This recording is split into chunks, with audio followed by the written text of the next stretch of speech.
Vote ব্যাংকে consolidate করতে, vote bank উনি প্রত্যেকবার বিধানসভা ভোটের আগে যান, 16 সালেও গেছিলেন, আবার 26-এ ভোট আসছে, চাপে আছেন।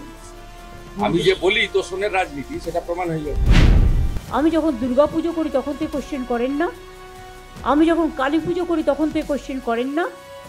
আর জেনে রাখুন, আমি খ্রিস্টানদের ফেস্টিভ্যালেও যাই, আমি ঈদ মোবারকেও যাই, আমি ইফতার নিজে করি এবং রোজাতেও যাই, ইফতারেও যাই, ঈদেও যাই। আমি পাঞ্জাবিদের গুরুদ্বারেও যাই, গুজরাটিদের ডান্ডি নাচেও যাই, দোল পূর্ণিমাতেও যাই, মহাবীর জৈনের কাছেও যাই।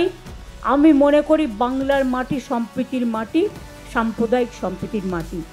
আমি এই রমজান মাসে যেমন দোল হোলির মোবারক জানিয়েছি, আমি তেমনি রমজান মাসে সকলের রোজা আল্লাহ তাআলা কবুল করুন। আমি সকলের হয়ে দোয়া প্রার্থনা করব, সবাই শান্তিতে থাকুন।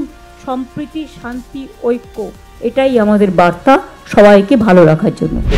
দিশাহারা অবস্থা, যে সবেমাত্র মানে তৎকাল বিজেপি ওখানে গিয়ে সনাতনী সেজে কীর্তন লম্পঝম্প করছে, তো সুতরাং